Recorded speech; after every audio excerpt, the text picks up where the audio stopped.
नमस्कार। बधाई हो आप सबको पशु परिसर के। सबको बधाई इसलिए दे रहे हैं कि सबको ही पास कर दिया, क्योंकि पहले तो किसी को किया ही नहीं। सर मैं हो गया तो कोई बात नहीं, तो बिल्कुल यहाँ कौन देखा होगा तो हो गया तो बात लगे, बाकी बाबा ने सबको खुश कर दिया है। अब जब सबको ही खुश करना था तो क्यों माहौल बना रहे थे? आज रिजल्ट आ रहा है, कल आ रहा है, सीधे ही बोल देते कि सब पास है।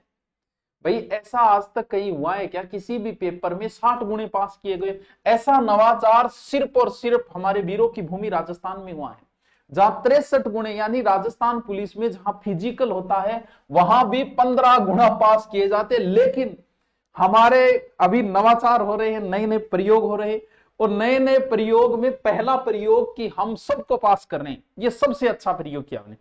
और जो भी पेपर दे रहा है सब पास। जैसे आजकल स्कूलों में कर दिया ना, किसी को फेल नहीं कर सकते, तो हमने भी कर दिया किसी को। अरे आप किस आधार पे इसको कर रहे हो? 60 गुना, 4 लाख लोगों को आपने पास कर दिया, 5,000 के लगभग पोस्ट थी। दुगुने कर देते, 3 गुणे कर देते, 5 गुणे कर देते, या फिर ये हो गया कि सबको एक जगह ले लो और बाद में देखेंगे किसको, क्योंकि कुछ गड़बड़ वाले हैं वो पता नहीं चले भीड़ में उनको। अरे भाई रिजल्ट जारी करना था, आप दुगुने के कर देते।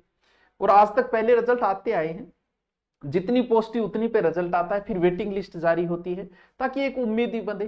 तो यहां आपने 4-4 लाख को पास कर दिया, किस आधार पे? कि ये हो गया कि भाई मैं बूढ़ो आदि हूं, मैं कि नहीं नाराज कौन करना चाहूं, और थे सह पास हो तो थोड़ी देर बाद में होंगे नाराज, तो फिर तो दुगने कर देते। 3 हमें कृपया बताने की कोशिश करें, हमें बताए ताकि हमें भी पता चले कि आपने इतने लोगों को क्यों पास किया है। 60 गुना आज तक कभी ऐसा हुआ ही नहीं है कहीं कि इतने गुने लोगों को कभी पास किया गया हो। दूसरा नवाचार, नॉर्मलाइजेशन के नाम पे आप कर क्या रहे हो? नॉर्मलाइजेशन का मतलब यह हुआ कि जो पेपर टफ आया उसमें नंबर बढ़ाए जाते हैं, और जो पेपर इजी आता है उसमें फिर घटाए जाते हैं। लेकिन ये पता आपको बाद में क्यों चलता है कि ये पेपर इजी था, ये टफ था? पहले ही पेपर बराबर बना देते भाई, बाद में आपको पता चल जाता है। नॉर्मलाइजेशन के नाम पे शोषण हो रहा है। ऐसा ना हो कि जो बिहार में आंदोलन हुए वो राजस्थान में हो। इसे क्यों? क्योंकि आपने ऐसा किया है। पहला पारी का जो पेपर है वो तो आप क्या बता रहे हो, पहले पारी का पेपर, और आप इजी बता रहे हो, और इजी बता के इसके नंबर जो है घटा रहे हो। और छठी पारी का आप टफ बता रहे हो, और टफ बता के इसके नंबर बढ़ा रहे हो, और वो भी कितने, 25 से 30 नंबर। और आपको पता है कि आपने पेपर देखा है क्या, लास्ट पारी तक टोटल पेपर में से 10 से 15 क्वेश्चन आपने रिपीट किए। आप इतने परसेंट रिपीट कर रहे हो और आप ये कह रहे हो कि ये लास्ट वाला पेपर टफ था। किस आधार पे आपने टफ घोषित किया इसको? पहला पेपर बच्चे को पता है, जबकि पहले पेपर के बाद हमने बता दिया था कि बच्चों ये पढ़ लेना, ये पढ़ लेना, ये पढ़ लेना, ये प्रश्न आ रहे हैं, और हर पेपर में आप 5 से 10 क्वेश्चन रिपीट करते जा रहे थे। और आप बोल रहे हो कि लास्ट वाला पेपर जो है वो टफ था इसलिए हम नंबर बढ़ा रहे हैं, और ये इजी था इसलिए हम घटा रहे हैं। तो ऐसा न हो कि युवाओं के बीच में किसी प्रकार का आंदोलन खड़ा हो। आपने या तो, आपको जब पता है कि पेपर टफ है पहले दिन ही कर लिया करो, जब पेपर बनाते हो तब भी कह दिया करो भाई पेपर बराबर बनाइयो रे, टफ रीजी ना बना दे पेपर। बाद में आपको पता चल जाता है कि ये पेपर टफ था इसलिए इसको ये करो ये करो। अरे लास्ट पारी में प्रश्न रिपीट कर रहे हो आप, और लास्ट पारी को आप टफ बता के उसके नंबर बढ़ा रहे हो, वो भी कोई 2-4 नंबर बढ़ जाए, 25 से 30 नंबर। तो नॉर्मलाइजेशन के नाम पे तो एक एक्स्ट्रा बच्चों में प्रेशर डाल के आप बच्चों को परेशान कर रहे हो नॉर्मलाइजेशन के नाम पे। तो हमें बताएं कि आपने किस आधार पे इसको टफ माना है। क्या आपके प्रश्न रिपीट नहीं हुए छठी पारी में? आपके प्रश्न रिपीट हुए हैं। आप देखिए एक बार पेपर, लास्ट में क्यों हर पेपर में आपने 5 से 10 क्वेश्चन रिपीट किए। पहली पारी वाले को तो पता ही नहीं होता क्या होगा, कौन से प्रश्न ज्यादा आ रहे हैं, कौन से ज्योग्राफी के आ रहे हैं कि हिस्ट्री के आ रहे हैं, किसके ज्यादा आ रहे हैं। लास्ट तक तो सब पता चल गया था। अभी करंट में इतने 2 साल पुराना करंट पूछ रहे हैं, इसमें ये पूछ रहे हैं, ज्योग्राफी के ये पूछ रहे हैं, वैसा ही पैटर्न रखा आपने। तो कैसे कह रहे हो कि आप लास्ट वाला पेपर आपका टफ था इसलिए हम 25 से 30 नंबर?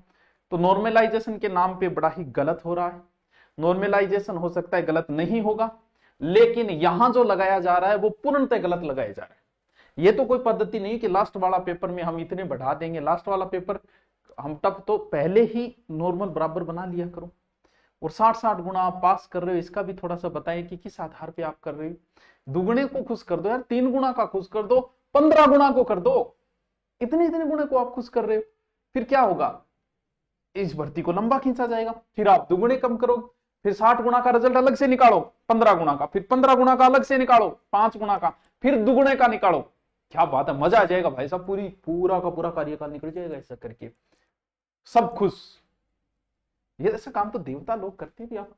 और ये देखो, ये गलत है, इसे सुधार किया जाए।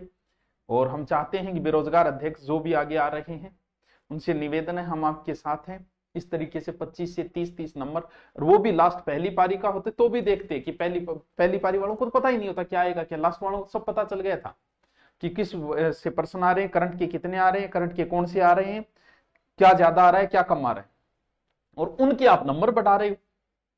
तो वही ये गलत है।